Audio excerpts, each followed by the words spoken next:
So, what is operational technology or OT? And what do we mean when we say ICS or industrial control systems?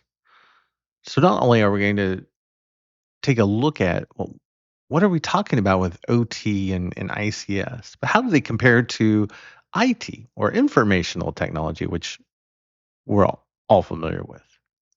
Because OT and ICS have a lot more in common with IT than they don't, believe it or not, even though that's not what everybody would tell you.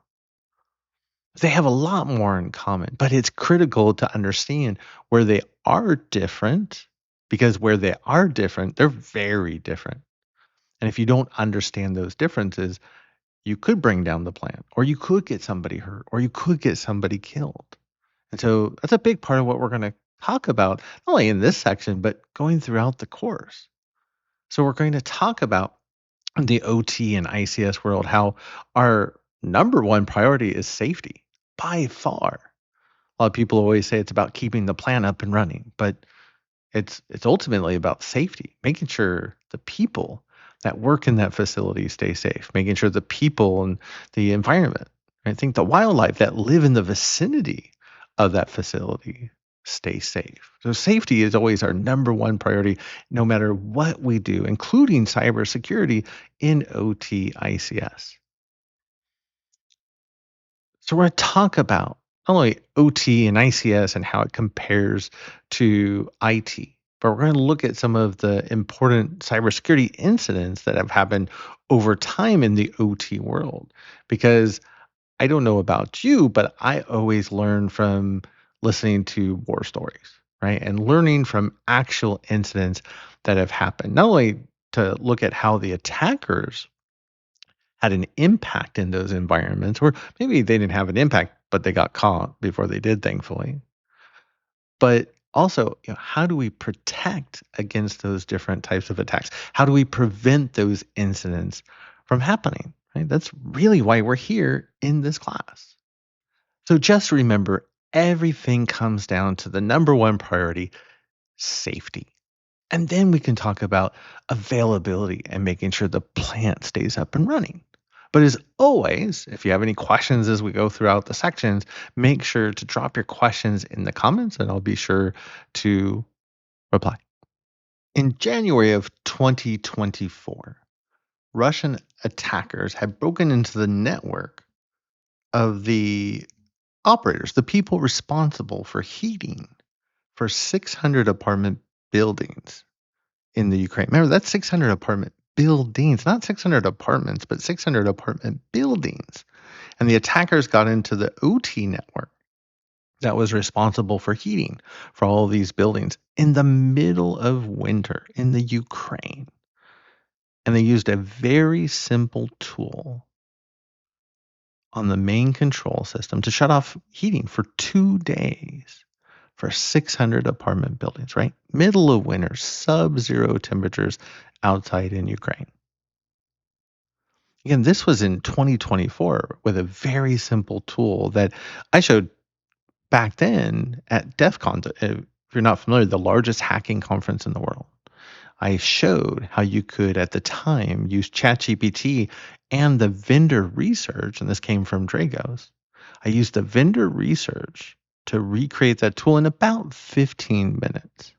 Today, you can do the same thing in about 3 seconds without any research. And we're going to do that in this class. So you're going to see actually how easy it is to be able to create OT attack tools and defensive tools for OT using AI tools like ChatGPT or Claude or Gemini. But I highlight Frosty Goop because it was a very easy attack, but it had a very profound impact for those people that lived in those 600 apartment buildings. So, how do we defend against these types of attacks? We have to remember that IT and OT are very different, right? When we are working in IT, right? And I come from the IT world. I worked in IT solidly all the way through 2010. The idea is that you're sitting at your cubicle or in your office, right? And you're working on spreadsheets or looking at Word documents or browsing the internet or reading emails, right? And there's never a question of if we're safe, right? If we're physically safe sitting at the office, or maybe we work from home. The idea is we don't worry about safety in the IT or the IT cybersecurity world. Almost never. In OT, it's very different. Because what if you are standing inside a manufacturing facility or a power plant or a water treatment facility? It's very different. Not some type of chemical plant or a nuclear power plant. It's very different to work in these environments where we have machinery, not only that's moving, but it's working a lot of times with chemicals and other processes alone that could make us sick or could hurt us or kill us if something in the plant goes wrong. Remember, our number one priority in OT is always safety, making sure everybody goes home at the end of the day with all their fingers and their toes. Right? And that everybody in the general public that lives in the vicinity of that plant, right, stays safe. And the environment itself and the wildlife in that area, right? Our number one priority in OT is always going to be safety by far. And then we can worry about making sure, yeah, the plant stays up and running and producing whatever it produces: electricity, clean water, food that's safe to eat. There is very different worlds between IT and OT. So everything we do is around safety. In IT, right, it's not even a question. If we need to implement, let's say, a security control because it's going to make the environment more secure, as long as we have the budget and the time and other resources to make it happen, we make it happen. In the OT world, it's very different because we can't just implement any security control. We can't just update systems in the middle of the day and reboot them without having a potential or a real impact to safety in the environment. And as cybersecurity professionals, right, we're not the people to be able to make those determinations of what change or what security control could or could not, do in the environment. What type of impact is it going to have to safety? We have to work with the appropriate engineers and operators in the environment, right? The people that run that environment, the people that designed it, and work with them to understand what we can and what we can't do from a safety perspective. And it's very different, right? Not something that we have to do in IT, but we have to work with engineering and operations to make sure everything we do is safe. Now, one thing I didn't realize when I started learning about OT back in 2010 was this idea that if you have an OT network, like in this case, you see we have a power plant. The idea is that that power plant, that OT network, is almost always connected to an IT network.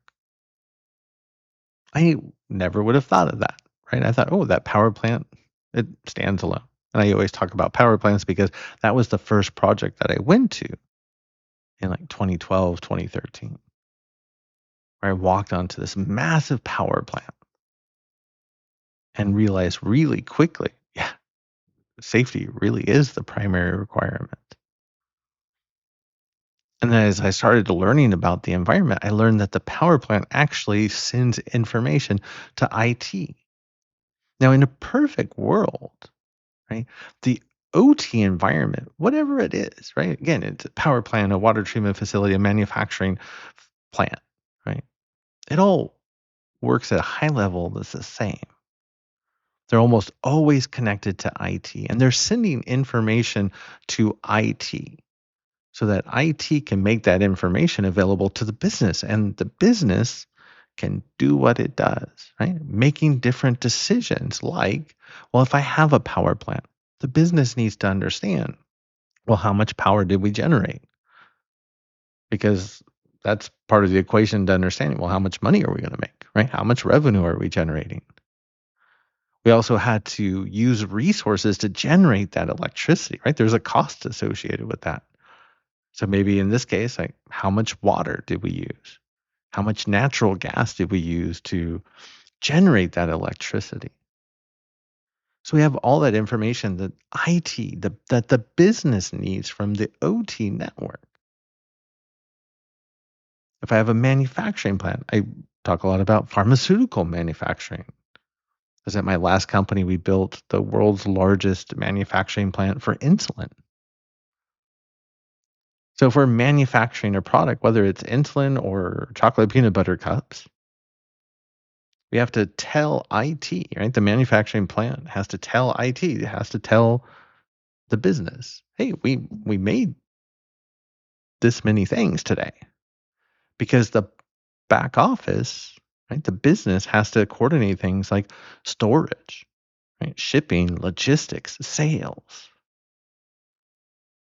So as the plant runs, again, it doesn't matter what type of plant or OT environment it is. It's connected to an IT network and it's always sending information to IT. So that way the business can do what it needs to do to run. Now, where we start to get in trouble from a cybersecurity perspective is some IT environments are configured to reach into OT and get that information. In a perfect world, right, only OT, right, would send that information to IT.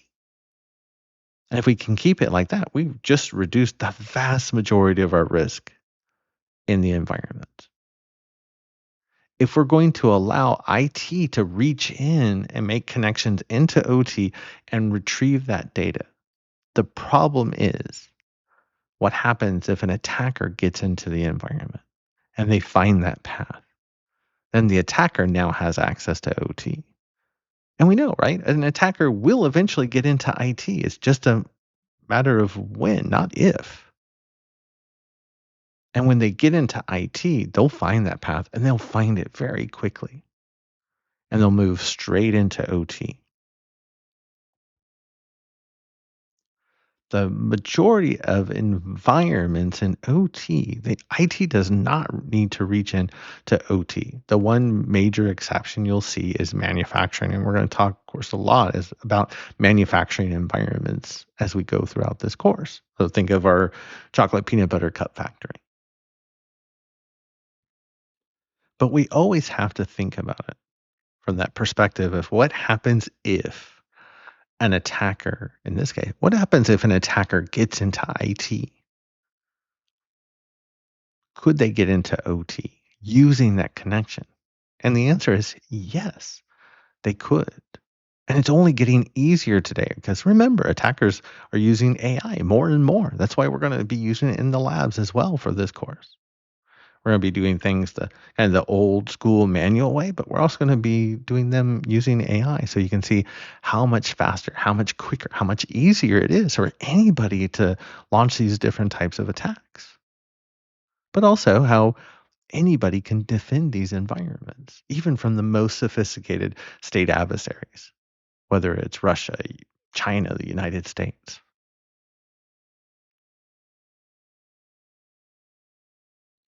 So when we look at this communication between IT and OT, remember, if we can put a firewall between IT and OT, and I don't care if it's a $10,000 firewall from one of the big name vendors or a $50 firewall you get off of Amazon.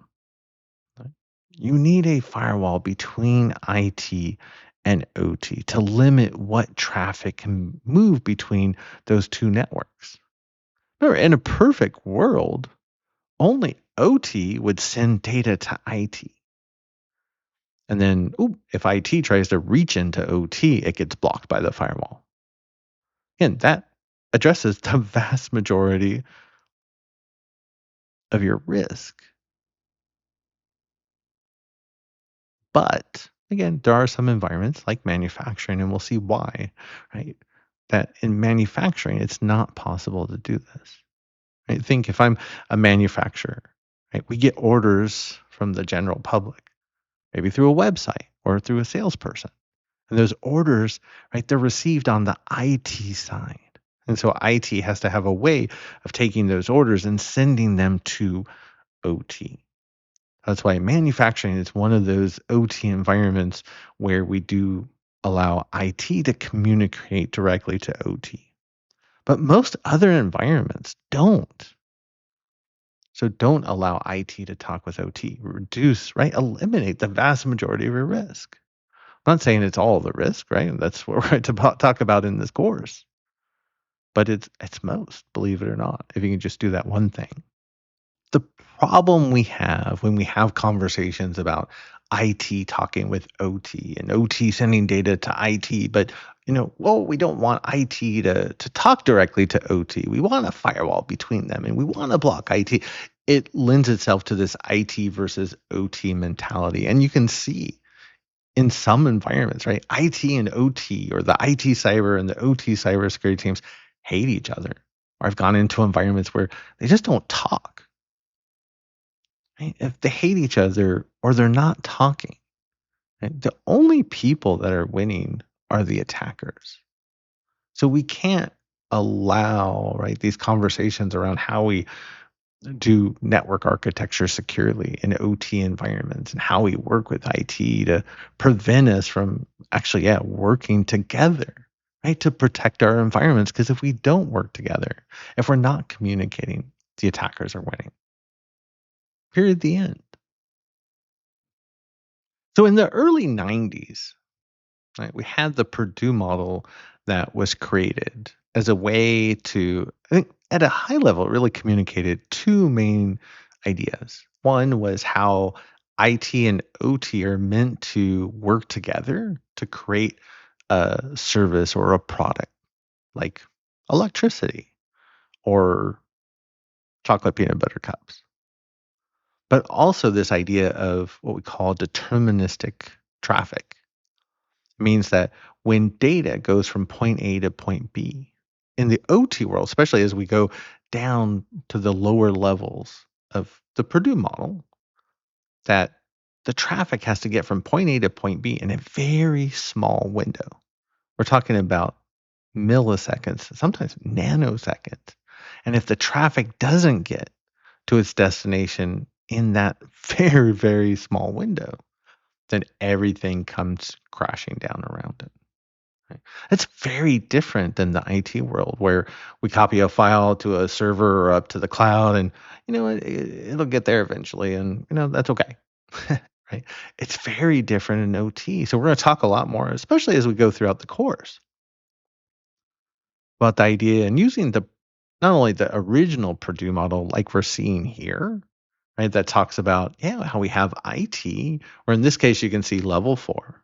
And like we mentioned earlier, that's where we have business planning and logistics, right? Where we take data from OT to understand what's going on in the environment so we can make those business decisions, while OT at level 3 and lower is operating to produce that service or that particular product.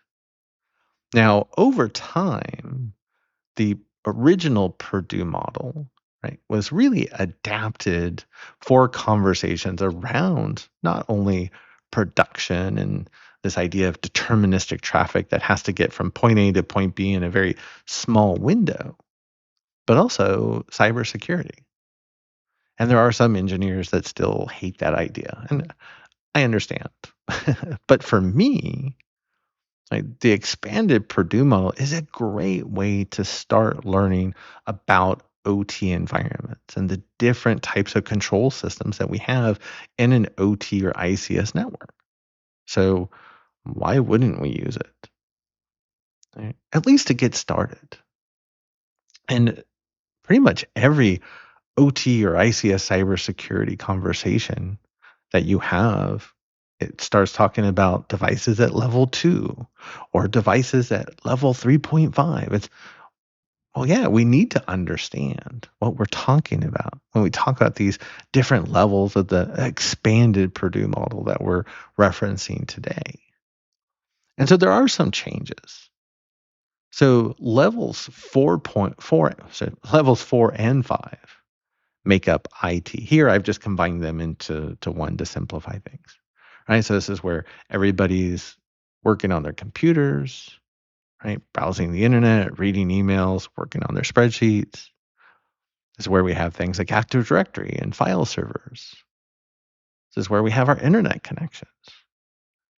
We also have enterprise resource planning, ERP. And we're going to talk about how that comes into play in manufacturing, right? How we can take in orders and make sure we have the appropriate inventory of resources or ingredients, right, to make a product like chocolate peanut butter cups. But also how we take in orders and that we send those orders into OT. So that way, maybe we get an order for 5,000 of these chocolate peanut butter cups. Well, okay, you send that order to the manufacturing plant so it can create those 5,000 units.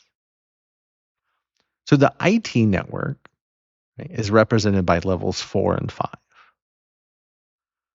You can see here the OT network is levels 3, 2, 1, and 0. And then in between them, we have an IT OT DMZ. And so you can see in larger environments, right, that IT OT DMZ is made up of layers of, or 2 layers of firewalls. And then we have systems that allow secure communication between IT and OT. Let's say in OT, right, that we have a lot of Windows systems, which we do. And I think that's one thing that a lot of people don't realize. When I went to that power plant back in 2012, 2013, they started showing me all the Windows systems that were in a power plant. And they said, oh, here's our Active Directory domain controllers, and here's our file servers. And it's like, what? Or here's our data historian that runs Windows Server and it runs Microsoft SQL Server. It's like, what? Because not only did I know those systems, but I knew how to secure those systems, but I also knew a million ways to break into those systems.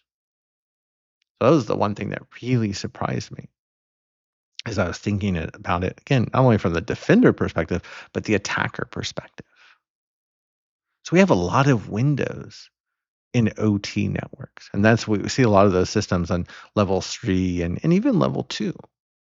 And don't worry if, I mean, this is a lot to take in at first. We're just talking about it at a very high level. But in the next module, we're going to come back and look at each of these levels in more detail. And we're going to talk about the different types of systems that we see. So we're going to dig in more to, hey, what is a programmable logic controller?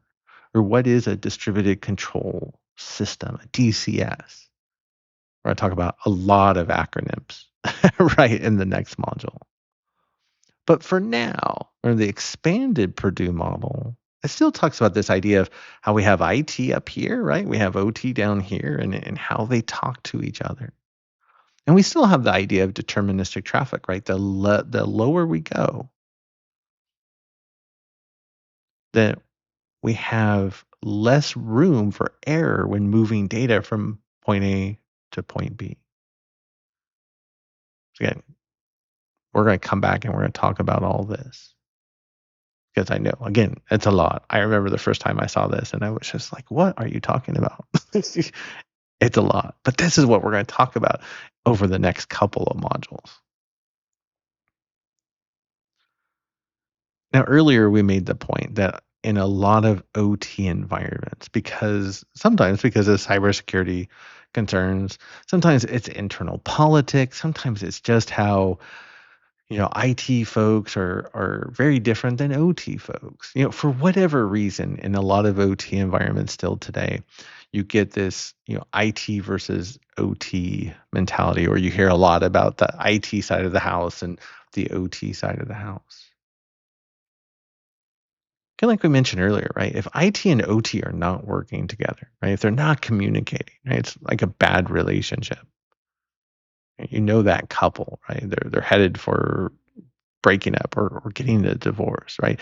If that's the type of relationship you have between IT and OT, nothing's happening from a cybersecurity perspective, right? Or it's very little is happening. I've seen it too many times, right? I've seen the best, I've seen the worst, and everything in between. If IT and OT aren't working together, the only people winning are the attackers. It can't be the IT side of the house and the OT side. We all live in the same house. We all have the same goal to protect the house, right? We don't want it burning down, especially with us standing inside of it. We have the same goal. We just have different ideas on how to accomplish the goals.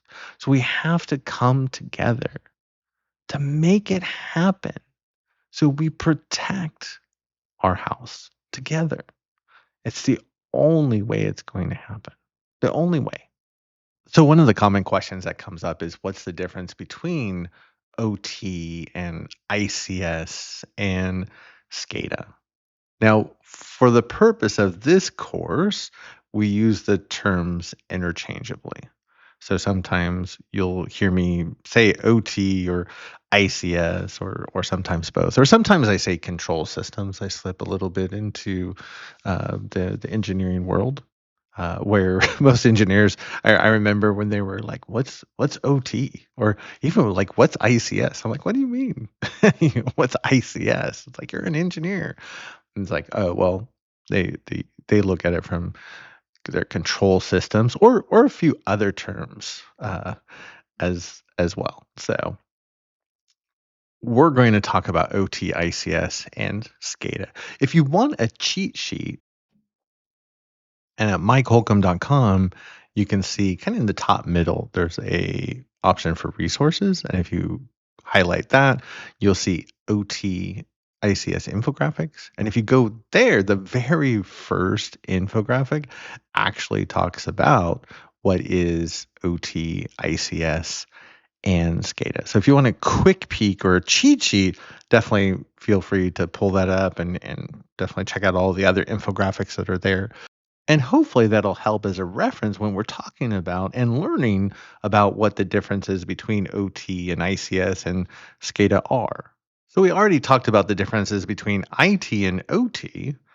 So now it's when we talk about OT, or these, it's the computers, or sometimes we say the hardware and software that we use to control equipment out in the real world. Or think of that power plant that has turbines spinning to ultimately generate electricity, or our candy manufacturing plant, right, with conveyor belts moving large amounts, right, of chocolate candy.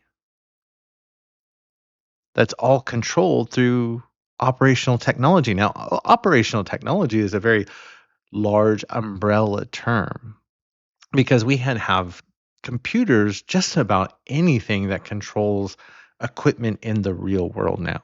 So think of things like cars, or we talk about medical equipment. Those are also forms of operational technology, but we're not talking about those types in this course. Operational technologies is this very broad umbrella term, again, for any computer that controls a piece of equipment out in the real world. What we're really talking about in this course is ICS, or industrial control systems. So we're talking about those computers that control equipment in the real world in industrial settings like power plants, manufacturing facilities, water treatment. That's ICS. So we're not covering automobiles. We're not covering medical device cybersecurity here. Right? That's other courses that other people have. We're focused on protecting critical infrastructure, right, and the industrial settings with ICS. And as I mentioned, right, for this course, we'll use OT and ICS interchangeably. But again, really what we're talking about is ICS. We're talking about control systems in industrial settings, critical infrastructure. Now, when we talk about the differences between ICS and SCADA, that essentially they're doing the same thing. We use them to monitor what's going on in the environment with the different pieces of equipment, and then to be able to make changes if necessary. The difference between ICS and SCADA is one is done locally and the other is done over a wide area link, usually a slow wide area link. And so if I just have one big power plant, all the computers, right, all the control systems that we use to monitor and control all of that equipment at that one location, that's ICS. When we talk about SCADA, that's where we're actually doing monitoring and controlling of equipment remotely. So I might work for a power company and I sit at the main location, but I'm also monitoring what's happening at substations, maybe dozens of miles away. And not only monitoring, but I can issue commands, right? I can control that remote substation over that wide area link, which can sometimes be not only slow, but could also be unstable. So a lot of SCADA environments are also designed to essentially function on their own if they lose that WAN connection.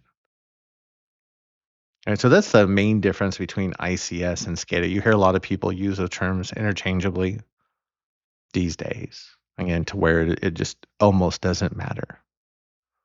And I don't necessarily need to have a 40-hour conversation, right, about the differences. I would much rather spend the 40 hours protecting OT and ICS and SCADA, but did want to make sure that we took a few minutes to go over the differences. But again, we'll use the terms interchangeably for this course. And that's pretty much what you see in the real world. Now, a couple of terms that will come up that you'll hear, and we'll mention, of course, during the course, is asset owners and asset operators. And the asset owners are the people, right, that own that OT or ICS environment. Right? So I always think of the first site project that I went to that was owned by Dominion Energy. It was a power plant owned by Dominion Energy. They were the asset owner. And they are ultimately responsible for cybersecurity in that environment. The leadership has to provide support and resources to make cybersecurity happen in that environment, especially helping drive the culture of cybersecurity and understanding what risk is in that environment. But so we have the asset owners that own the facility, and then you have the people, right, the team members that are responsible for keeping that plant up and running. That's the asset operators. Sometimes they're the same company, sometimes they're not. Like in the case of the Dominion Energy power plant, Dominion Energy was the asset owner, but let's say they didn't have the resources within their company to run the power plant and keep it up and running. So they could go out and they could hire a company to come in and do that work. But the operators or the operations team, right, they're the ones that are responsible for doing the maintenance and the continual day to day, right, monitoring and control of the plant to keep it up and running, keep it in optimum condition, and ensure that we're getting the best performance out of the environment, but also making sure that it's reliable, that it does stay up and running, producing whatever service or product that it does. So you'll hear the terms owners and operators and why they might, just on the surface, it might sound like, easy to understand. Like sometimes it just helps having that conversation to a little bit more clearly define what they are. Now, Most countries have what they call critical infrastructure sectors. So these vary country by country. So the government is actually responsible for defining what critical infrastructure is to them. So for us in the United States, we have 16 critical infrastructure sectors. You see, these are, right, these sectors or these areas and these services that are provided that we need to live in our daily lives. These are the ones that provide things like national security, right? Think if we lost critical infrastructure, even one of these sectors, what the impact would look like to just the average person in our lives. So we can talk about things like, sure, power and water that we've already started to look at and making sure we have clean food. But what about healthcare? What about financial services? What if all of a sudden you go to the bank to get cash and all the ATMs aren't working? What about critical manufacturing, right? Making sure we have things like pharmaceuticals, the medicine we need to live every single day, right? Transportation, right? Information technology, and think especially at large scale, like massive data centers. And what would happen if we had a significant outage of massive data centers? What that impact would look like, again, to the average person in their daily life. So again, different countries define critical sectors differently. These are the 16 we have in the US for now. But there's always additional scrutiny around these because again, it's just this idea that if we lose one of or even just part of one of these services, right, there's such a profound impact to us in our daily lives. So a big part of what we're doing in OT and ICS cybersecurity is helping protect critical infrastructure, making sure it stays up and running and it is reliable. OT and ICS cybersecurity doesn't touch on all of these sectors, but it touches on most. Again, that's a big part of what we do in OT cybersecurity. It's about protecting those services that our families, our friends, our communities rely on every second of our lives, making sure we have those and that they're not interrupted by an attacker. So let's take a look at a simple example of OT in action. Right? And I love using the thermostat example because most people have interacted with a thermostat at some point in time, right? Whether you have an air conditioner or heater, maybe in your home or your apartment or at your office. But the idea is we have a thermostat. A thermostat is OT, right? And can also be ICS, but we'll get into that later. But think of that OT, right, and ICS, right? It's a computer that we use to control real equipment out in the real world. Right? So in this case, right, if I have a thermostat, right, that thermostat has what we call a set point, right, where we say this is the desired temperature we want this room to be, or maybe it's a warehouse, right, or maybe it's an office building. Right? The idea is we take the thermostat and we'll set the set point to the desired temperature. In this case, you can see we set the set point. You can actually see the word set to 70 degrees, right? So we know that we want the room or the warehouse, let's say, to be 70 degrees. Now that thermostat has a sensor. That sensor is always continually bringing in information.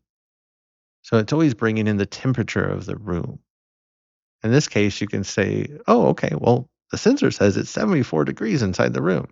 Well, the set point says we want it to be 70.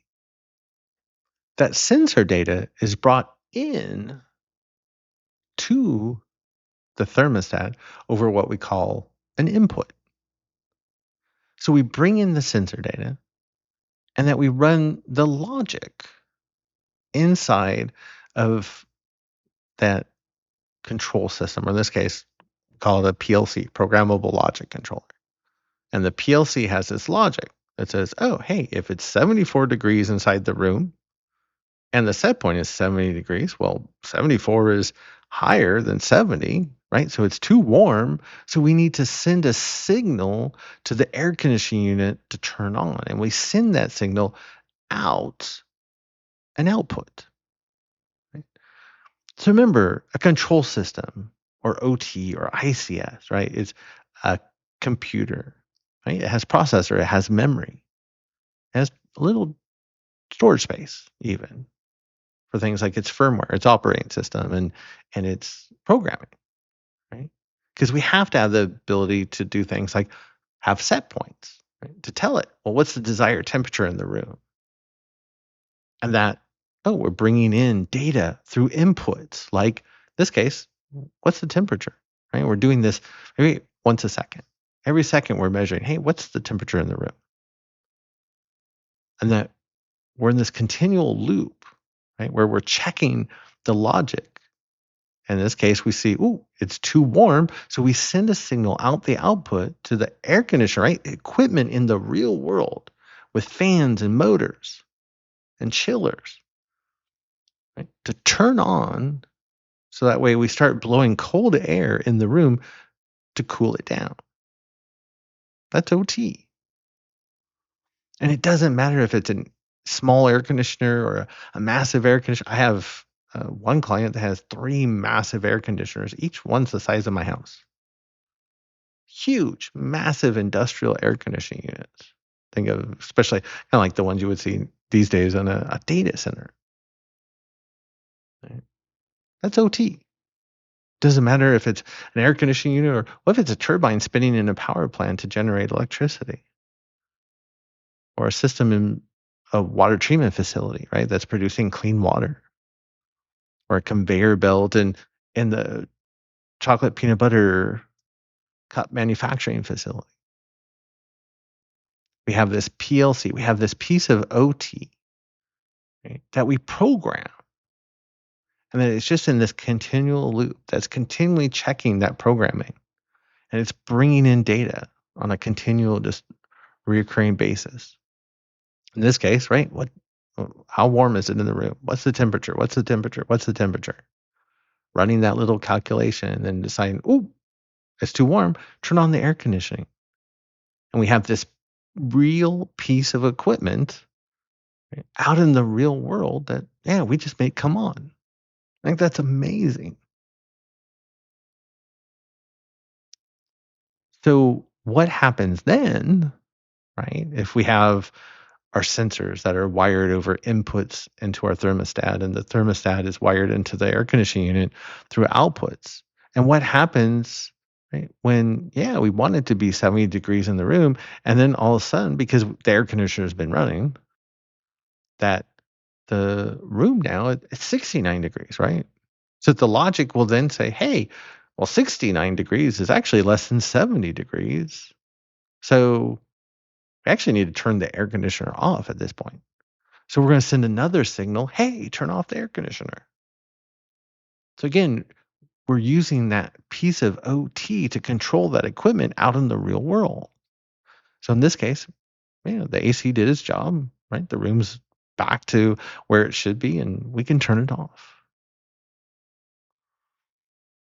Now, if you're curious to see,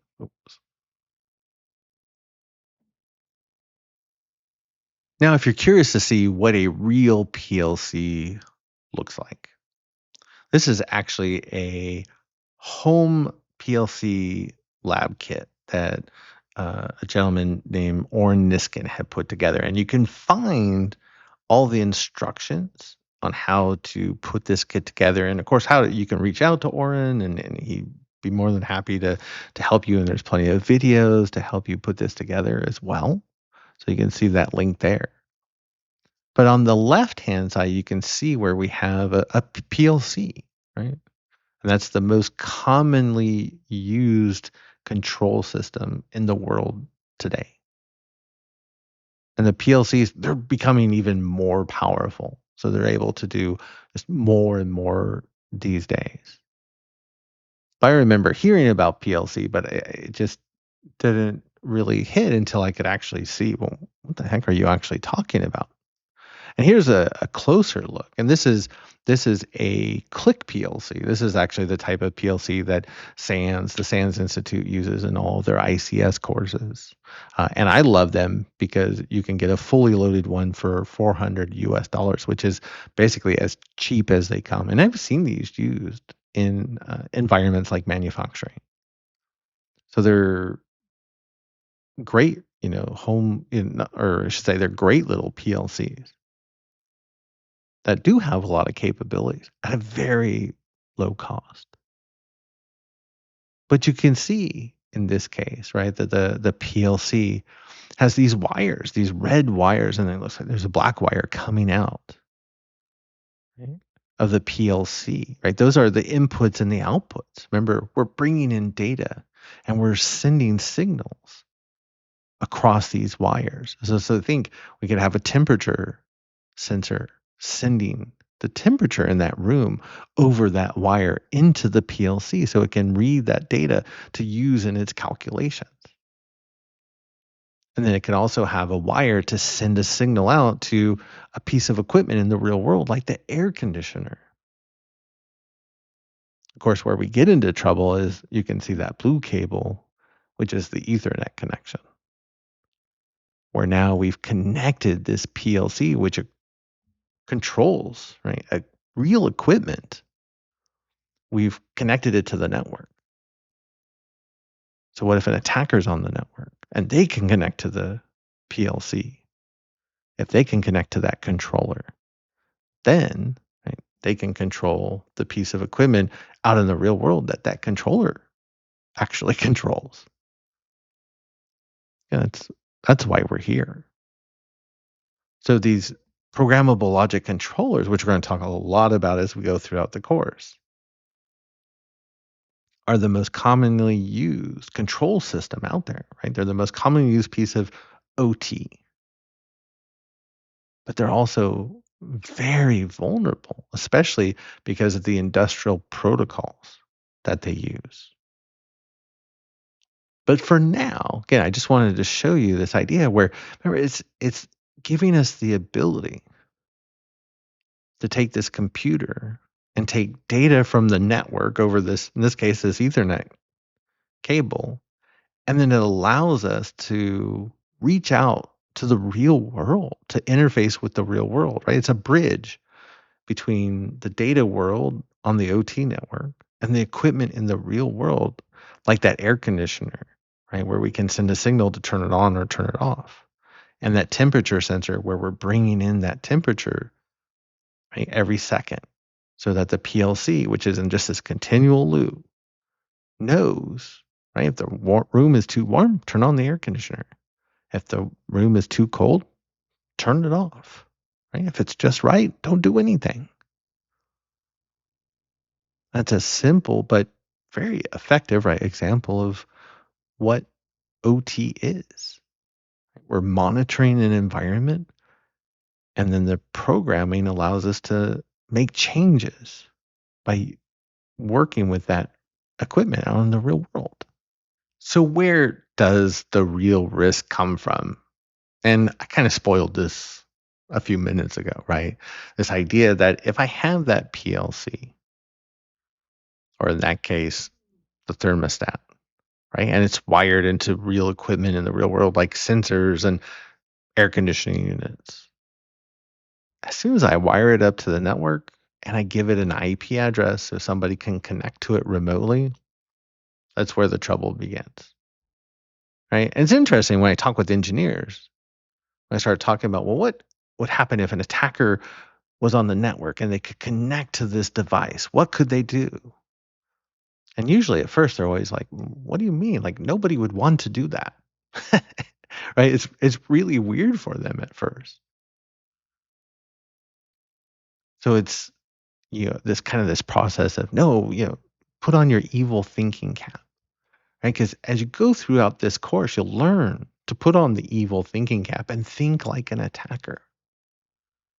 Because as soon as we give, in that case, the thermostat or that PLC an IP address and connect it to the network, right, it's still running the logic, right? So we can see, right? It's in that loop, right? That, oh, we're going to go ahead and, right, turn on the air conditioner, turn it off.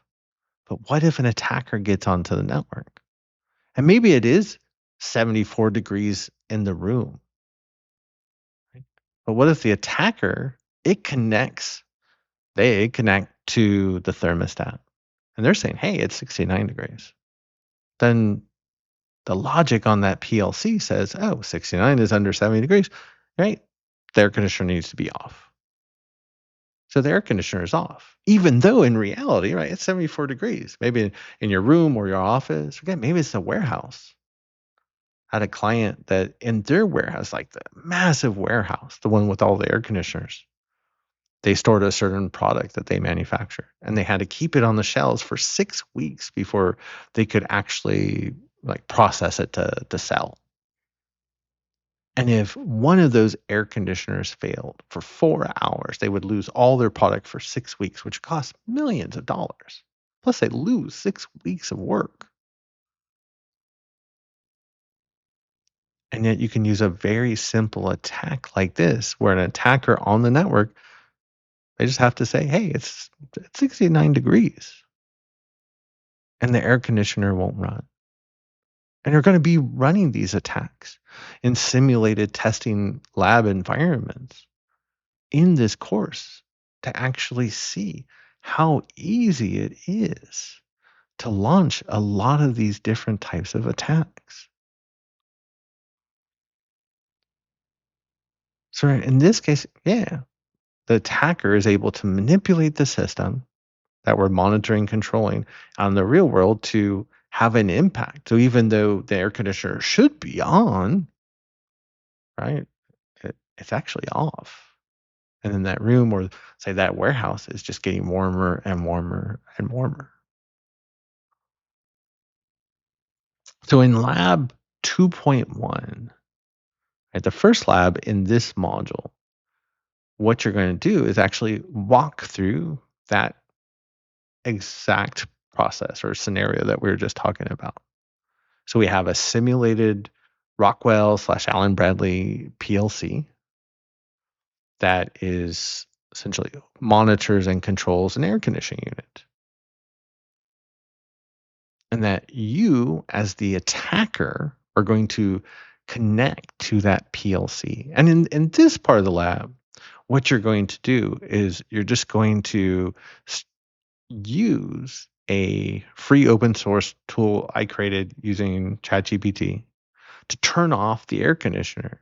And for this first lab, you're going to do that by looking at the memory inside the PLC to see how it brings in the data from the thermostat and manipulate that by sending a flood just to say, hey, it's 69 degrees, it's 69 degrees, 69 degrees, just on a continual basis. So the PLC, right, will always keep the air conditioner off. It's just a very simple attack. It's not sophisticated in any stretch of the imagination. It's not supposed to be yet, right? We're going to get there, right? But for now, you'll see how easy it is to attack a PLC, right? The systems we use to monitor what's going on in the environment and control equipment out in the real world. But remember, if we can talk with that PLC, we can control the equipment out in the real world. So how do attackers get into OT networks? And again, it doesn't matter if it's a power plant or like here we have our manufacturing facility or water treatment or a subway or a mine or the list goes on and on. Again, it's all the same. So how do attackers get into OT networks? The number one way we've already started to touch on, right? Because every OT network, unless it's a nuclear power plant, is connected to an IT network. So if an attacker gets into the IT network, Or think whether it's an attacker, hands-on keyboard, or what if it's ransomware? If there's a path between IT and OT and it's open, especially if it's wide open, they will find it and they'll move into OT. And remember that OT is filled with Windows systems and some Linux, but a lot of Windows, which makes it extra vulnerable from that perspective.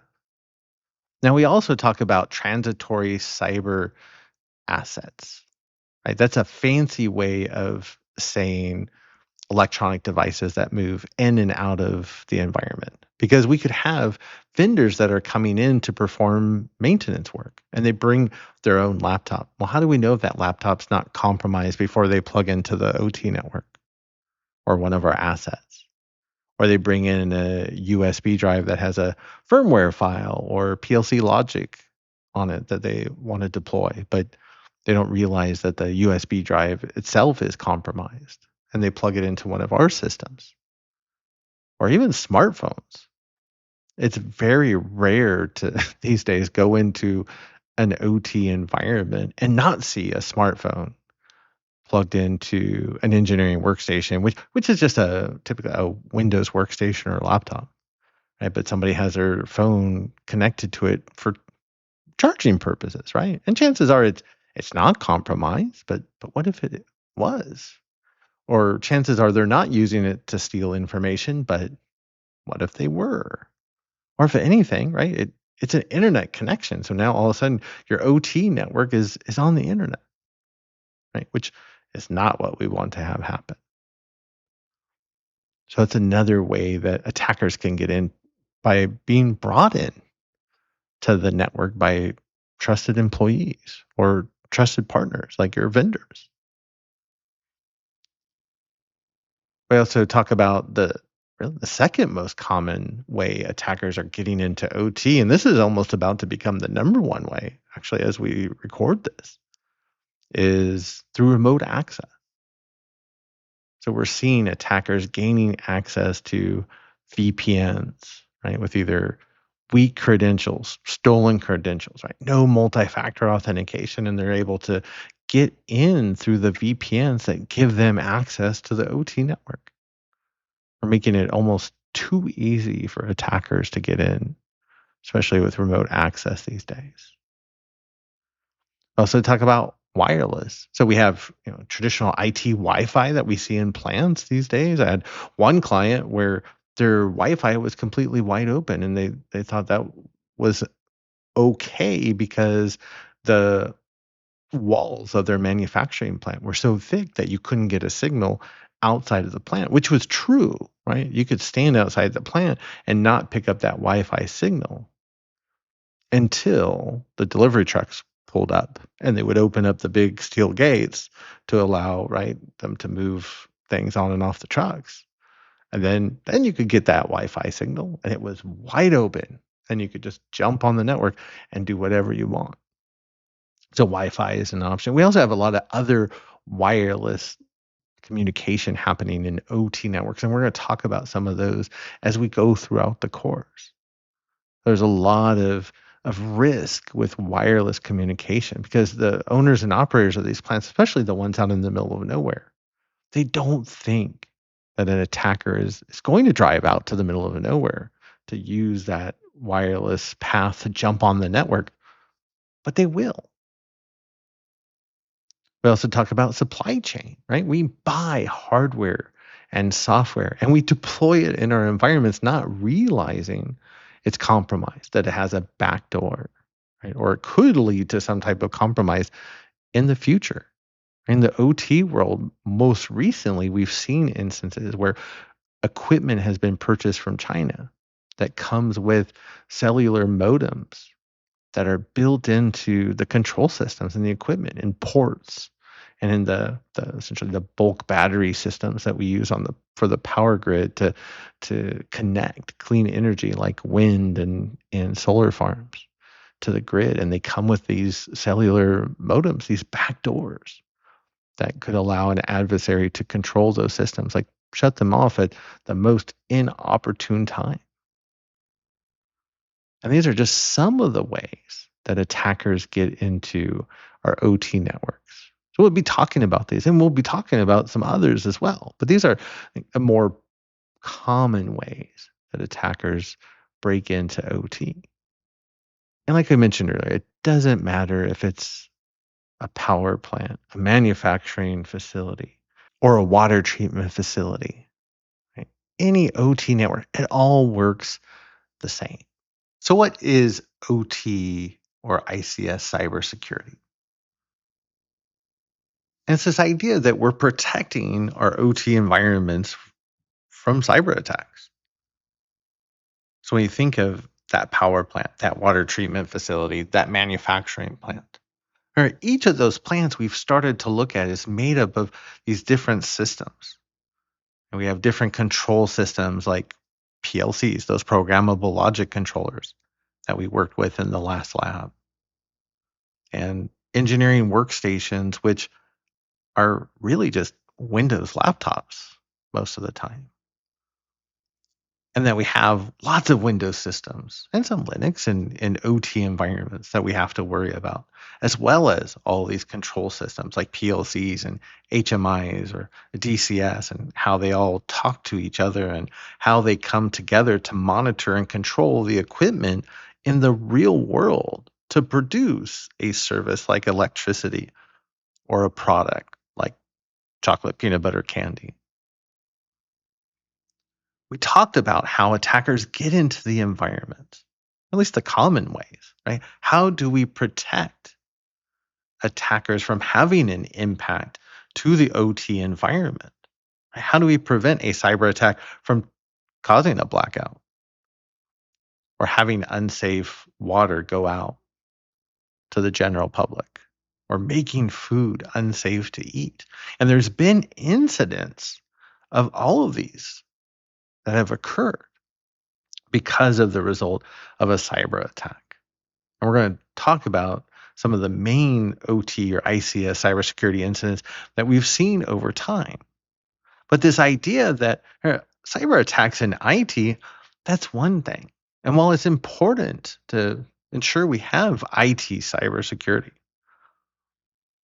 if the business goes down for a couple of days, maybe let's say 7 to 10 days on average because of a ransomware attack,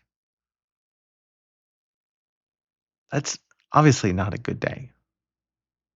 But if the plant goes down, it's not just a bad day. Because think of what that service that we're providing and the impact, right, of not having that service any longer available.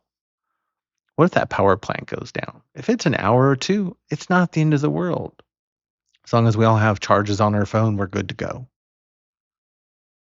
But what if it's a day or two? Or what if it's a week or two? Or even a month or two? That's where we start to see a real impact to our daily lives. And really, if we didn't have power for a month or two, that's where you start to see the breakdown of civilization. And that's not a joke. So OT and ICS cybersecurity, right? It's about ensuring that these environments stay up and running and that they're not impacted by a cyber attack. And the last note I did put in there, I wanted to mention that a lot of people don't realize also how vulnerable these environments are to physical attacks, right? Not only people showing up at a plant and potentially bringing in a laptop and plugging into the OT network and being able to make changes or have some type of impact, right? But there have been multiple cases just in the United States where whether somebody wanted to create a blackout or they were just drunk and had nothing better to do on a Friday night in the middle of nowhere, is that somebody could drive to a substation and they could shoot up the transformers to create a localized blackout. So physical attacks also are very real. And of course, in the world we live in today, in 2026, we see the geopolitical conflicts and converged warfare, where you have not only cyber warfare, but we see the kinetic, the physical warfare, where, yeah, if a military wanted to cause a blackout, they could just drop a bomb on a power plant or on energy infrastructure, right? That's what we see primarily in between Russia and Ukraine today. So physical attacks are most definitely overlooked in the cybersecurity world, but we have to also take those into consideration because there can be an impact there.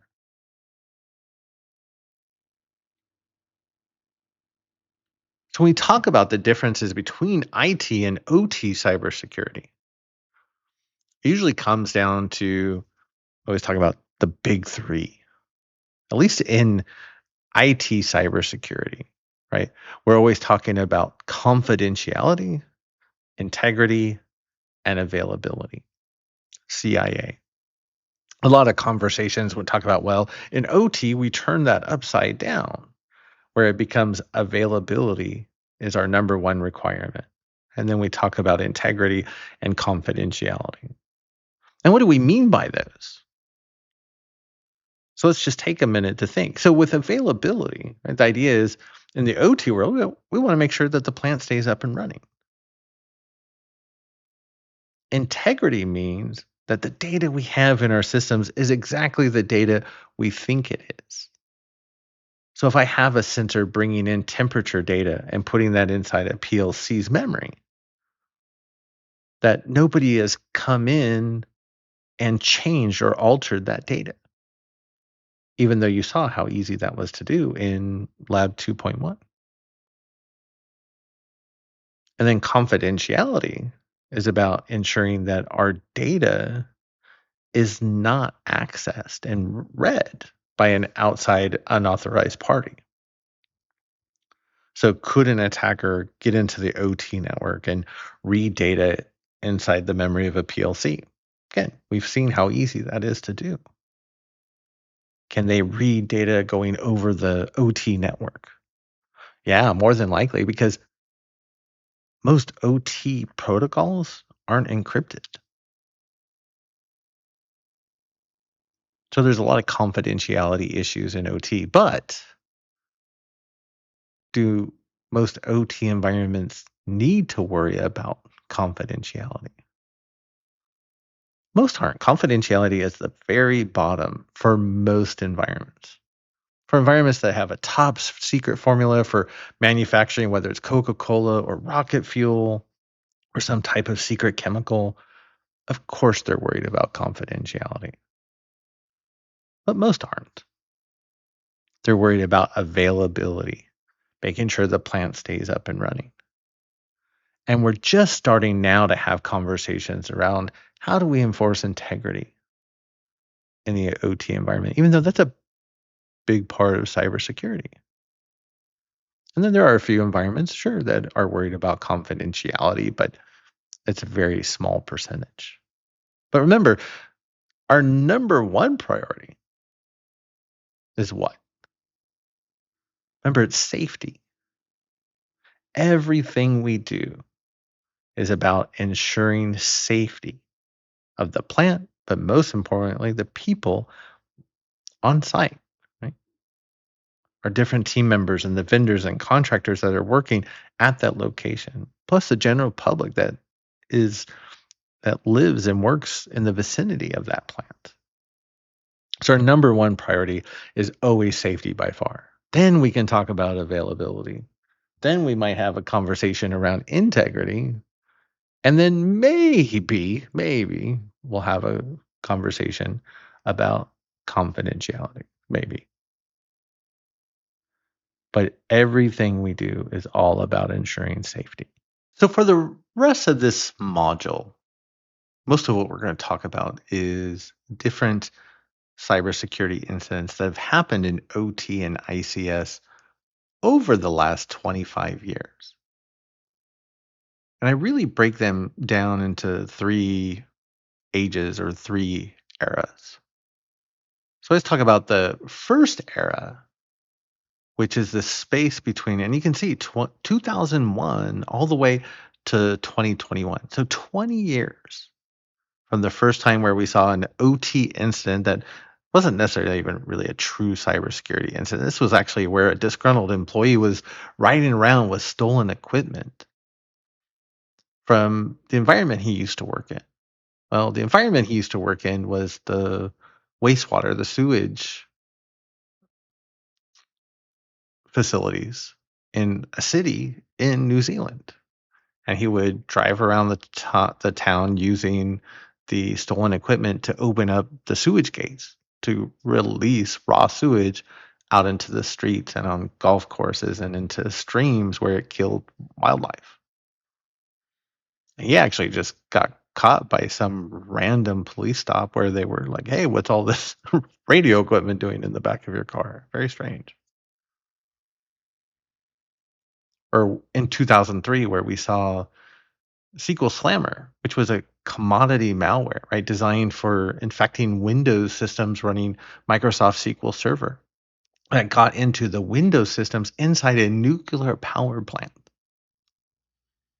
Like, how did this happen? That's where the contractor that was responsible for the data historians, which we're going to be talking about in the next module, that the contractors were able to get a data line run from their office into the heart of the nuclear power plant. So when their office got infected, the malware, the worm, came right through that data line, right into the heart of the power plant. So we were talking about some of these issues 25 years ago. But there weren't, and you can see a lot of issues in that 20-year time span. Stuxnet in 2010, that's when I got interested in cybersecurity and OT. I had already been working in IT cybersecurity for 20 years. But when I heard about Stuxnet, where the Americans and the Israelis had teamed up to create this technological marvel that got into the Natanz facility in Iran, where they hosted the centrifuges that were used to enrich uranium gas to ultimately make nuclear weapons. And I was really fascinated. Yes, the malware had 4 Windows 0-day exploits that it would use to move from Windows machine to Windows machine in the OT network. To me, being in IT cybersecurity for 20 plus years at that point, it's like, not a big deal. It meant that, sure, this is a state adversary to have that many effective 0-day exploits, but yeah.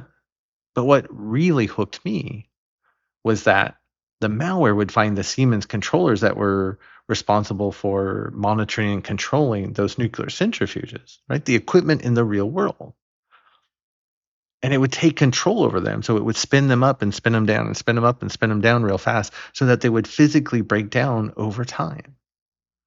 So we're breaking the equipment out in the real world, which I thought was absolutely fascinating. And then where it even got that much more interesting was when I found out that the malware actually hid what it was doing from the operators. So if you were sitting in the control room and you were watching all the pretty lights that showed how the environment was working and all the centrifuges were good, everything looked perfectly fine. Everything looked perfectly fine to the operators. But behind the scenes, remember those centrifuges, they're spinning up and spinning down and spinning up and spinning down, and they're breaking down. And they were driving themselves crazy trying to figure out why their centrifuges were breaking. The only way they actually found out was the malware, because it was worm-based. It eventually escaped, right? It got out of the environment and started to spread out in the real world, where it was found by an anti-malware company in the Middle East. And then they started to put 2 and 2 together to figure out what actually had happened. But that was the incident that got me interested in OT and ICS cybersecurity. And we went on to see the Russian OT attack group known as Sandworm that caused a blackout for hundreds of thousands of Ukrainians in the middle of winter at Christmas time in 2015. And then they did it a year to the date in 2016. Slightly different attack, but still created a blackout impacting hundreds of thousands of people, forcing the power operators to fall back to manual operations. And so we have, instead of computers out in the field controlling the process, we have people, just like we did back in the old day. But these are not safe environments. We don't want to have people in these environments doing the job manually if we don't have to. So in 2017, the Russian OT attack group known as Sandworm, they actually took complete control over the OT network at a petrochemical facility in the Middle East.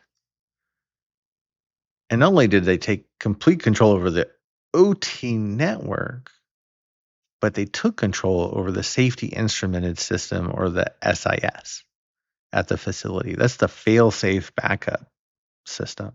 So that way, if there's ever a fault condition in the environment that could lead to a safety issue like an explosion, the SIS is responsible for shutting down the plant safely, or at least that part of the plant. So nobody gets hurt, the plant isn't destroyed, right? The general public living in the vicinity of the plant are safe. That's what the SIS ensures. And where the Sandworm group was able to upload their own firmware to the SIS controller, because the controller was exposed to the rest of the OT network, which it shouldn't have been, but it was. And that controller actually has a key switch, like mini controllers in OT, where you could actually turn that to what they call run mode. And if that key switch had been placed in run mode, the attackers would not have been able to remotely put their own firmware on the SIS. But the key switch was left in an unsecure position, which allowed the attackers to connect to the SIS over the network, because it wasn't isolated like it should have been. And they were able not only to connect to it, but put their own firmware on the SIS, which gave them complete control over the SIS and safety for that environment. Now, they made one small programming error, which actually in turn caused the SIS to trip. Right? It rebooted, which that's the last thing you would ever want to see happen with your safety system. And so the owners and the operators in the environment, right? They reached out and they contacted the vendor, Schneider, of the SIS, right? They had them come out, and the vendor looked at it and they said, "This is not our firmware. Somebody's changed this. Someone's manipulated this. You need to bring in somebody that can help you from a cybersecurity aspect." And so, of course, they had their own folks, and then they brought in companies like Mandiant, and then other companies like Dragos got involved to go through and reverse engineer the firmware to understand what happened, and where they had that one small tiny error, which caused the SIS to trip, which is how they got found out. Some people think that the mistake was actually done on purpose, because all of the work was this, really another technological marvel. And then they made some, silly, stupid mistake. So maybe the person that had put the malware or the compromised firmware together, maybe they made the mistake on purpose. Maybe they didn't believe in the mission that they were assigned to by their government. Who knows, right? There's very few people in the world that would actually know what happened. But the idea is that the attackers had complete control over the SIS, and they could have caused some type of explosion. They could have hurt. They could have killed people in that environment, all because basic fundamentals were missed with securing that SIS. And we're going to talk about that in the next module. So keep that in the back of your mind for now. But that's where we start to close out kind of this first era, or the first age of OT and ICS cybersecurity incidents. Remember, that first 20 years was pretty quiet, mostly state actors, and we would see an attack every couple of years.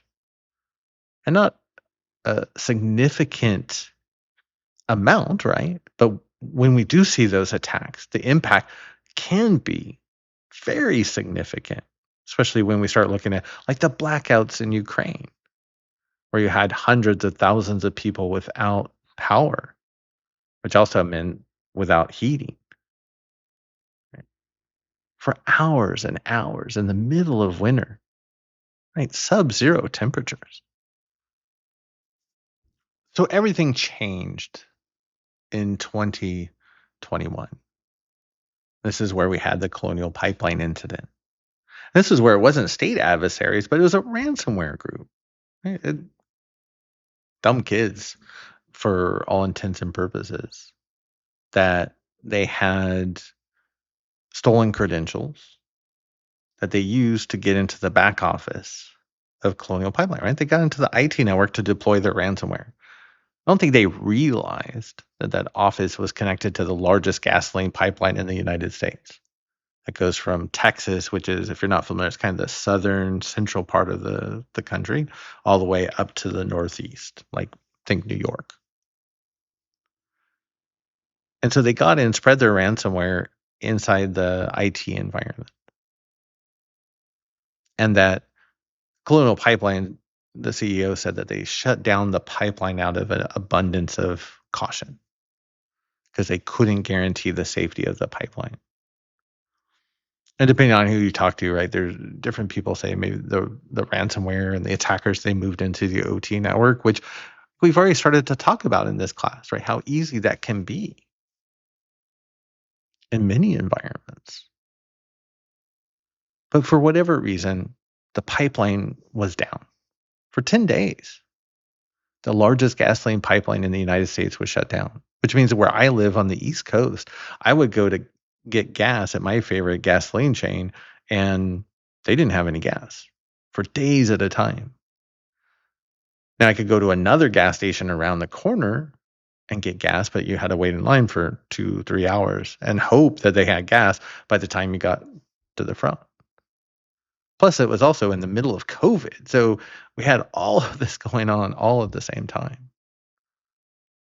And it was the one incident, though, where the world, not just the United States, but the world, owners and operators of OT and ICS environments around the world started to wake up to the fact that they needed to be concerned with cybersecurity, right? They needed to start securing their OT networks from cyber attacks.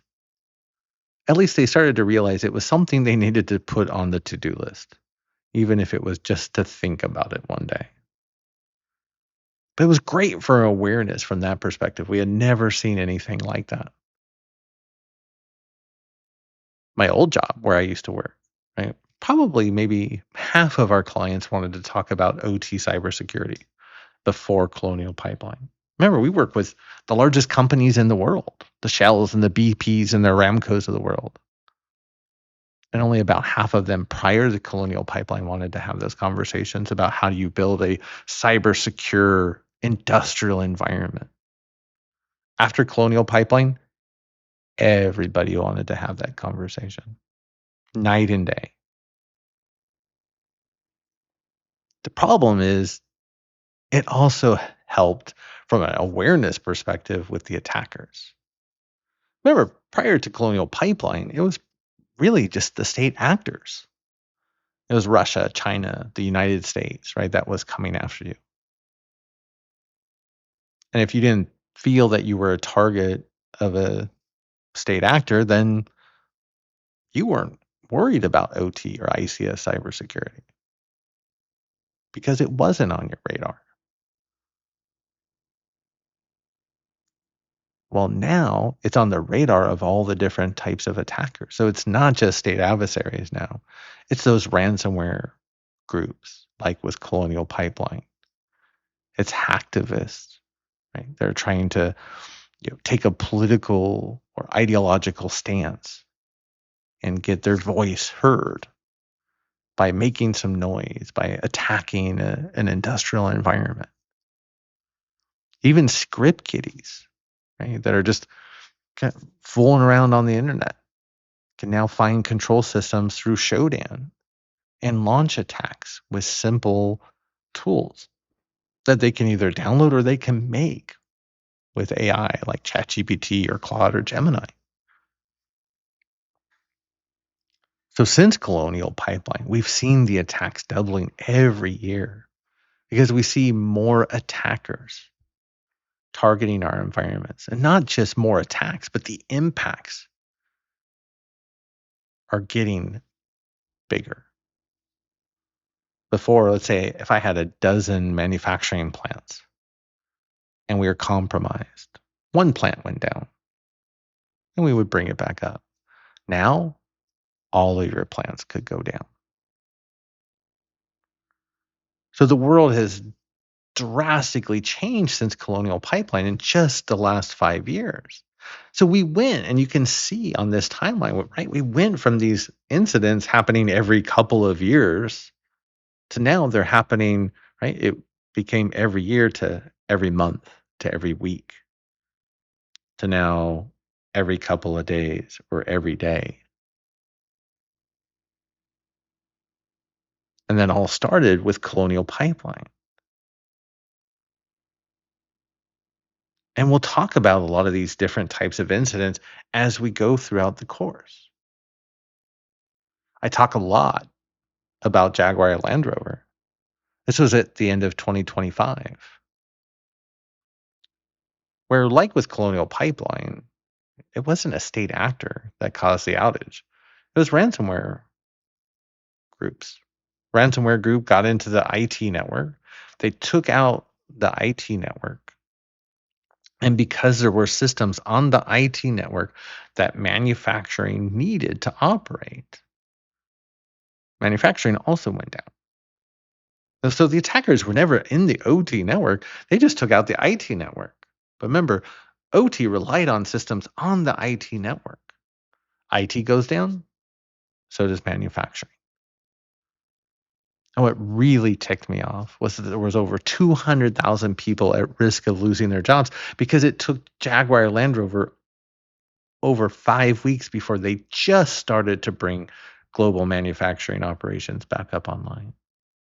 But all the people that worked at all of the other manufacturers that made car parts for JLR, they were at risk of losing their jobs.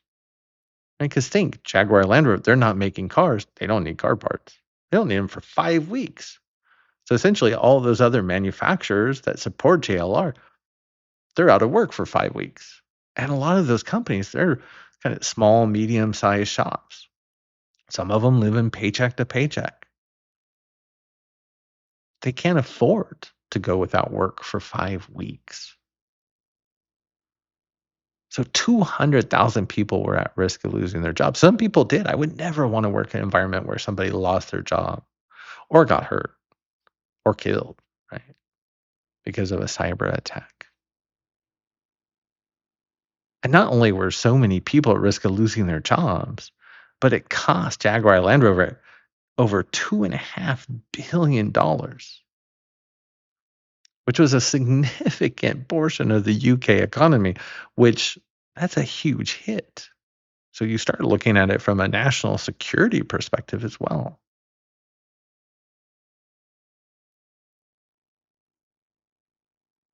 I also talk about this goes back about a year and a half ago or so, there was an explosion at a petrochemical facility in the United States.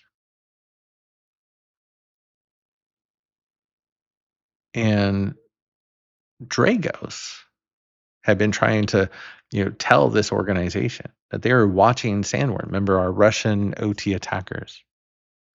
They're watching Sandworm trying to break into this environment for 6 weeks before the explosion. And after the explosion happens, the CEO comes out and says that the explosion was caused by the SIS tripping. That's a really eerie coincidence, right? When we think about TRISIS, right, where Sandworm had broken into the environment and placed their own firmware on their SIS controller, which forced it to trip. And then the CEO came out and said, well, there was no sign that this was a cyber attack, which is true on the surface. The problem is that the environment, like most OT environments, they weren't doing any type of monitoring. So they can't actually say definitively whether it was or whether it wasn't a cyber attack. There's just some circumstantial information. So I'm not even saying it was the result of a cyber attack. It could have been. The main problem is we don't know. We can't do the root cause analysis because, like they and 90+% of OT environments around the world, they're not doing any monitoring. So we don't have the data. We don't have the information we need to determine was this the result of a cyber attack or not. That's one of those big conversations we're having today because we need to get more environments doing monitoring so we can do that root cause analysis to determine, hey, was this the result of a cyber attack, or maybe it was just a piece of really old equipment that didn't get maintenance done and it caused a spark, which in turn took advantage of some other condition that caused an explosion. Again, we don't know. It's one of the biggest challenges we have in OT and ICS cybersecurity today. There's so much of that unknown. So in 2026, now we're in the age of AI, right? This is the third age, and we're just at the very beginning where we're just seeing documented cases of attackers using AI to target OT. Scion Siphon was a really poorly written piece of malware written by GenAI, by Iranian attackers to get into Israeli water treatment facilities and bring the plant to a standstill. It's more likely hacktivists that were doing this because they have very little to no technical skill, and if they had read the code that like ChatGPT had spit out, then they would have realized it wouldn't have worked. But it just shows that attackers are starting to use AI to help them essentially do their jobs. Though attackers have been using AI now for years. Remember, I demonstrated 2 years ago at DEF CON how you could use ChatGPT to write your own version of Frosty Goop in 15 minutes or less using the research that Dragos had put out at the time. Now you can do that in 3 seconds or less with no research. That's how far AI has come from an offensive perspective in the last 2 years. And then we saw Monterey Water. This was an interesting case because it was a group of IT attackers. Right? The attackers were in the IT network and they were using Claude to help guide their attack. And as they're looking around the network, Claude recognizes, hey, over here, there's a web portal for this thing called SCADA. And SCADA is really important in this environment. So you want to get access. And so Claude actually downloaded the vendor documentation for that platform so it could see if there were things like default credentials to log in. It created password attack tools and even created password lists that the attackers could use to try to gain access to the SCADA interface and through the web page. Now, they weren't able to gain access. I think they probably were just focused on IT stuff. But there was potential there. And again, these are just the attackers that really don't know what they're doing. Think of the attackers that do know what they're doing. They're the ones that have been using AI already all along. And this is where this gets dangerous and concerning for us as OT and ICS cybersecurity defenders is that when attackers get into an OT environment, remember they used to have to take months, not years, to reverse engineer the environment.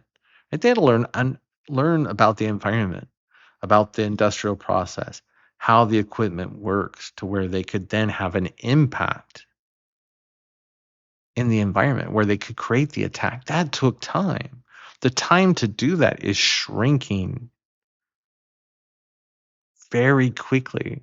We're going from years to months to Now we're kind of in this weeks to months, maybe, environment. And we're just going to see that continually shorten and shorten and shorten.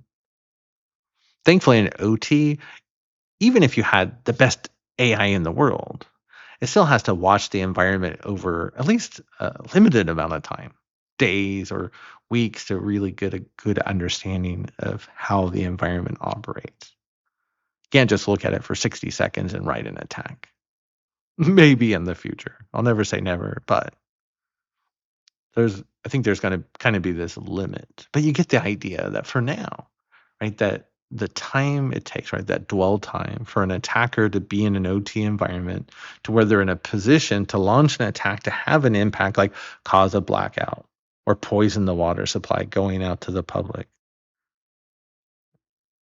is drastically shrinking. Again, it's days and weeks now, maybe a month or two, instead of, right, months and years. But AI is here. And remember, AI is only getting better every day. The worst it's going to be is today, which means, yes, it can help us become better at doing our jobs, but it also helps the attackers be better at their jobs. And I'll tell you, the attackers are using it a lot more than the defenders are today.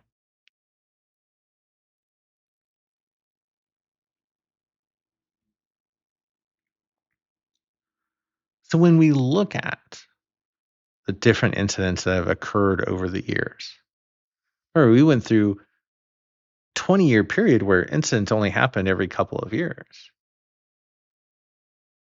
to where with Colonial Pipeline, we now have incidents every day. Now, you don't hear about them in the news every day, but they're happening. And then we have a constant stream. And now that we're in the era of AI, that we can start to see the pattern of, yeah, what's coming at us in the very near future. And we're not ready for what's coming. We're not ready for what's happening today. But we can be.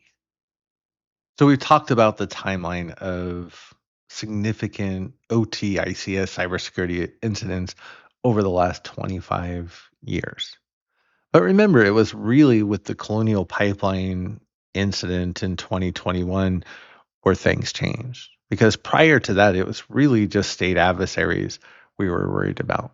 Remember, Russia, China, the United States coming after your environment. And a lot of environments would just look at what they had and said, you know what?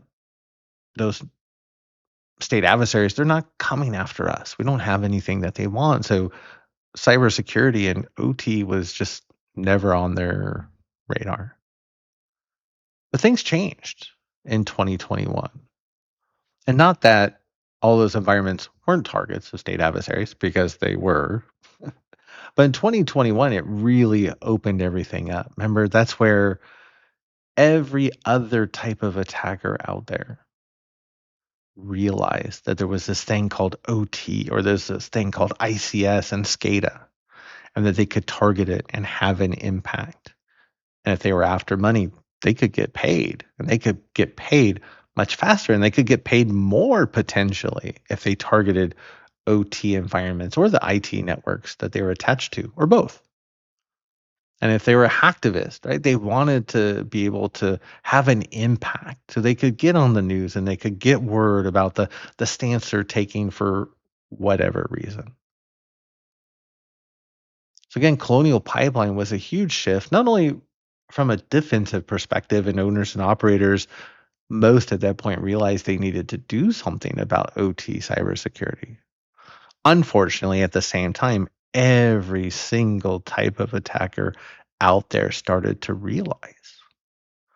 And now we're not even seeing just, state adversaries and hacktivists and ransomware group operators, but you're starting to see what we call converged actors, where these different types of actors are starting to work together. My S4 presentation this year, I'll put a link in the session notes, was all about how state adversaries like Sandworm in Russia are aligning with hacktivist groups that we see, like with Sandworm aligning with the cyber army of Russia Reborn, where there's documented evidence where you could actually see Sandworm actually given direction and targets to a hacktivist group. So when you think about hacktivists, right, we see a lot of hacktivist activity, but when there is a hacktivist compromise, even in OT, the impact is very little, right? A lot of them are usually don't result in any type of outage or damage or safety issues, right? No one's getting hurt or killed. The cyber army of Russia Reborn, they had a case where they got into a water treatment facility in Texas and just started to click on the HMI interface. And then it led to, it was like a couple of dozen gallons of water being spilled outside of a tank. That was it, right? So again, with hacktivists, it's high frequency. We see a lot of hacktivist activity in OT, but the impacts when they do have an attack and it is successful, the impact is very low. Where state actors like China, Russia, the US, we don't see those attacks very often, but when they do happen, they have significant impact, right? Like causing power outages to hundreds of thousands of people for hours in the middle of winter with sub-zero temperatures outside, or putting themselves in the position where they could cause an explosion in a facility that would kill people. So now we're seeing those two groups combine forces. And maybe it's not just a state adversary telling the hacktivists what target to go after, but what if they start lending them knowledge and tools and resources? Now we have a lot more attackers that are more well armed to pull off these attacks with more significant impacts. And that's what we're starting to also see play out over the last couple of years. So it's another reason to be concerned. And we should be concerned, right? Because there are people out there that are meaning to do us harm. They're meaning to do harm to our families, our friends, our communities. But that's why we're here. That's why we're in this course. That's why I put this course together, right? To help people understand, this is kind of the big picture we're looking at. This is what's going on in the world today. But we can protect our environments. We can protect our families, our friends, and our communities, no matter where you live in the world. Again, that's why we're here. So when we have an incident, like in this case, where we saw a Iranian hacktivist group known as the Cyber Avengers, which I still kind of chuckle at the name, they targeted these Unitronics systems. And they were a combination PLC and HMI, the human machine interface, which we really haven't got to yet. It's the GUI or the graphical interface that operators use.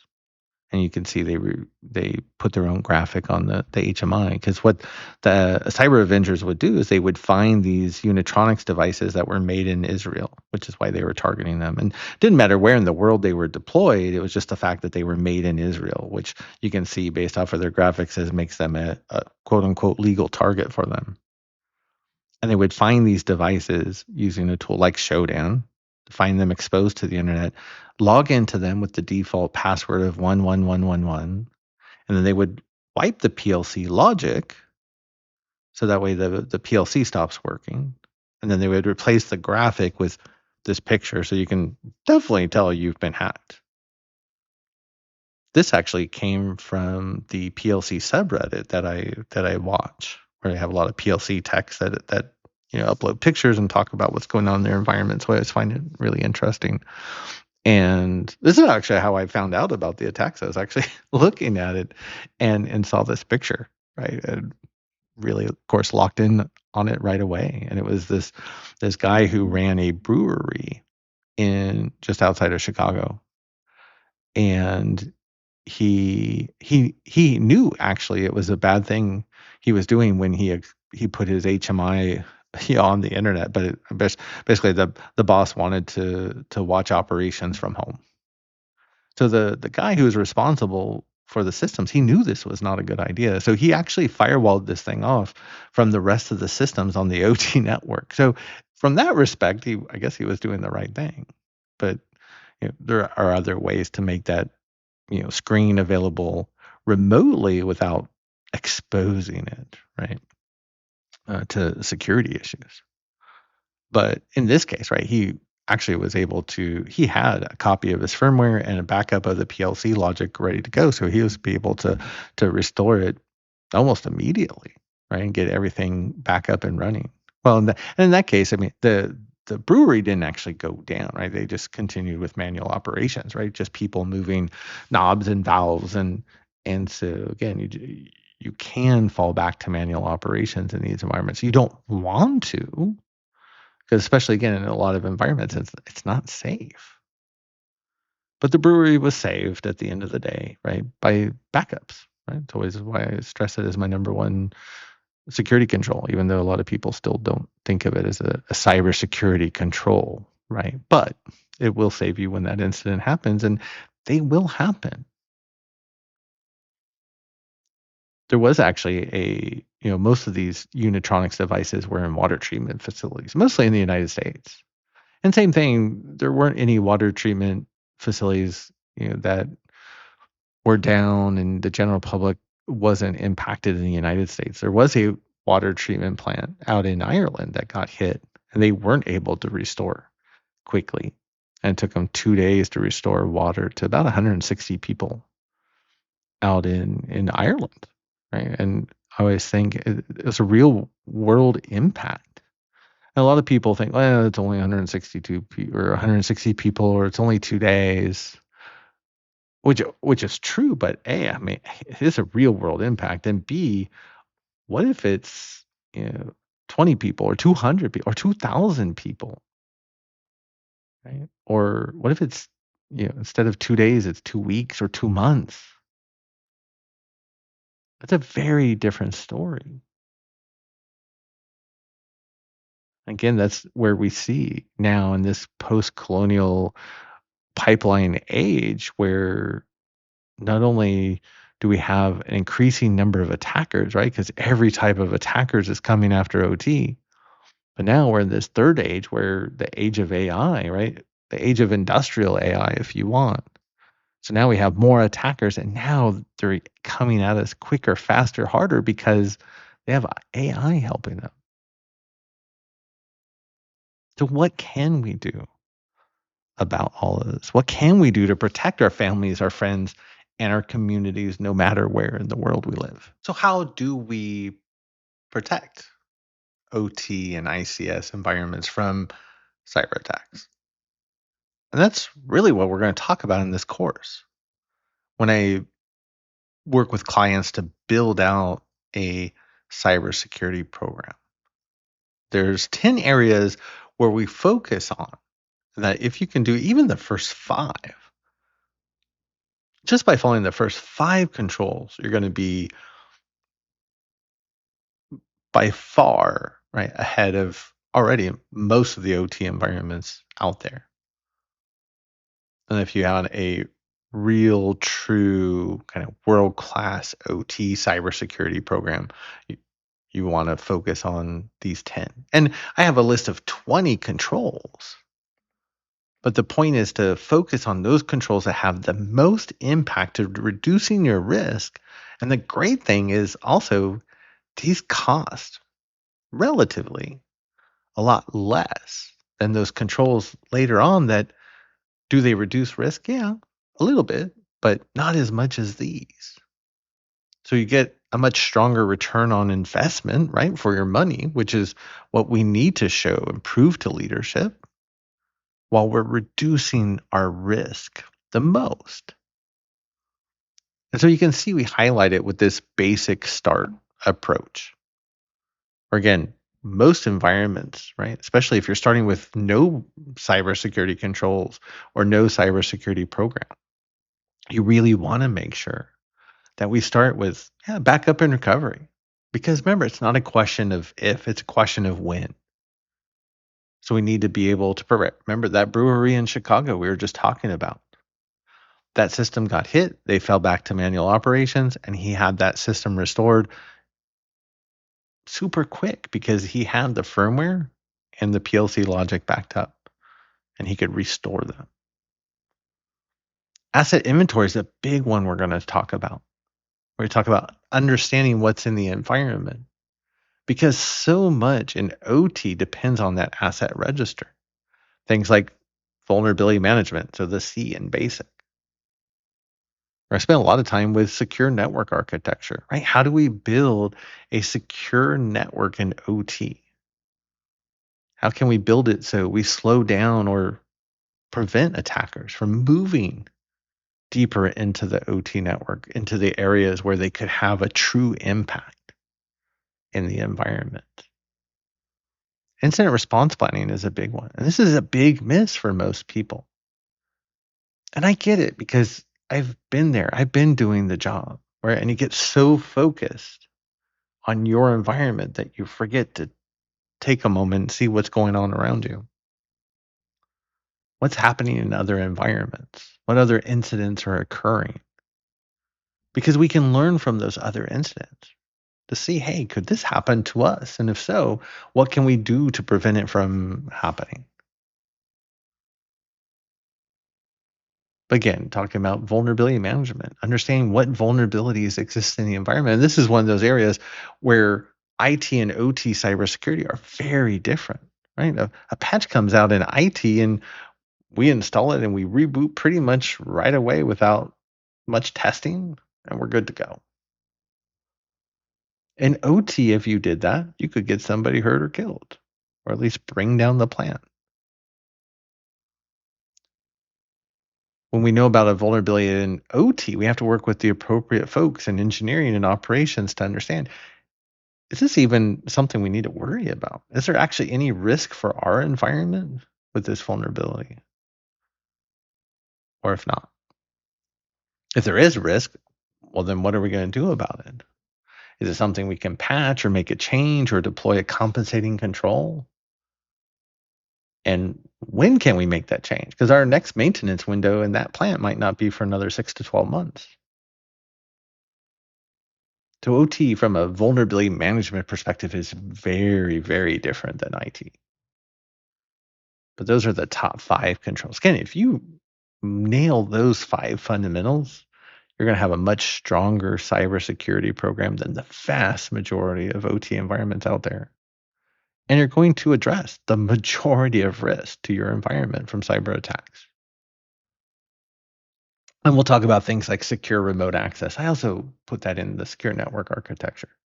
So remember, that's the number 2 way attackers are getting in.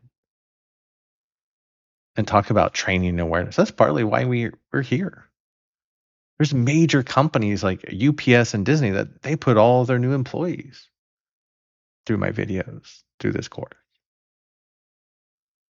Then we'll talk about as we get into 62443 and understanding risk assessments.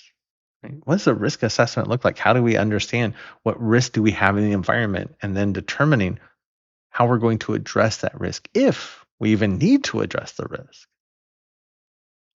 We'll get into how we do network security monitoring. Remember, over 90% of environments globally are not watching what's happening on their networks today. That says a lot, right? And then ultimately, right, it's all about IT and OT working together. Remember, it can't be the IT side of the house and the OT side of the house. We're the same house. We just have 2 teams with 2 completely different ideas on how we're going to protect that house. But we have to realize that we have to work together to be able to make that happen. So that's basic start. And that's a big part, right? All these different aspects of what we're going to talk about as we go throughout the course. Because we've talked a lot already about a lot of concerning things. But we can actually protect our environments, right? Just because they're engineered and they can be very complex and complicated. Protecting them doesn't have to be. So for the last lab in this module, we're going to set up LabShock. And see, you can actually go to the main LabShock page at labshocksecurity.com. And LabShock is an environment created by Zachary Bernhardt, where he had written a SIM platform for OT, right? A security monitoring platform where you could bring in events and look for security issues. But once he built the SIM, he realized he really didn't have a way to get a lot of events in to the SIM for at least demonstration purposes. And so he created LabShock in order to do that. And it's really just taken on a life of its own as a training platform, not only from a defensive perspective, but also from the offensive security perspective and OT and ICS. That's why we are going to use it for this course. Right. So it's a great environment. And the first two kind of environments are free to use. Then you can also look at purchasing a license. But again, all the labs that we're going to do in this course don't cost anything. So you can go to labshocksecurity.com. We'll follow the instructions that are on the GitHub page to install, and it's a real simple Docker install. Now, if you've never used Docker before, and you can run Docker on Windows, Linux, Mac, right? So pretty much on any box. So for LabShock, you install Docker first, and it's a real simple setup. And you follow a couple of steps in the GitHub instructions for installing LabShock into Docker. And then this is what you end up with. So we go into Docker, and if you've never used Docker, right, we just essentially have these mini containers, or think of it almost mini VMs, right? Virtual machines that we're just going to spin these up, right? By pushing the play button. And you can see that they all, we're just going to make sure that they all come online. And then once they're online, and you can see they came right up right away. And it's interesting, right? Because these are full-fledged virtual HMIs and PLCs and SIMs and Kali Linux instances. If you're not familiar, Kali Linux is a bootable Linux distribution that has just about every known open source pen testing tool, right, used to attack systems, or evaluate the security of them. Right? And if we click on the link for the local host, then we come up to the login page. Credentials are LabShock with a password of LabShock. And we'll go ahead and log in. And then we have these different tiles. And so they show us these different labs that we can work with. In this case, we can look at one of my favorites, which is the simulated water facility. You can see it's called East Water Facility up in the upper right-hand corner. And so we can actually click on an HMI and actually get that human machine interface, right? That GUI that allows us to see, right, the environment, the layout, and what's going on in the environment, right? Remember, control systems are all about monitoring what's going on and being able to make changes. So in this case, I can see, oh yeah, the dirty water tank, it's 64% full. Why is that important, right? Big difference if it's 0% full or 100% full. We can see the different motors and the pumps and the filters in the environment, whether they're running, how effectively, how efficiently are they running. Or in this case, right, there's an HMI that if an attacker can get to it, they can just click on the button to turn everything off. That's not what we want to see happen. Also see how not only we can do it through the graphical interface, through the HMI, but using our Swiss Army knife tool, right, to come in over Modbus, which is that unauthenticated industrial control protocol. Remember, unauthenticated means you're not asked for a username, you're not asked for a password. You just log in and have full control over the PLC, which is really what the HMI is looking at when it draws this screen. All the data we hear that we see here in the HMI, it's all being pulled live from the PLC. So if we can manipulate what's going on in the PLC, guess what? We can start to then also look at how do we manipulate what's being seen and controlled in the HMI. So we're going to set up LabShock and start to explore it as this part of the lab. And then we're going to get deeper into these different labs as we go throughout the course.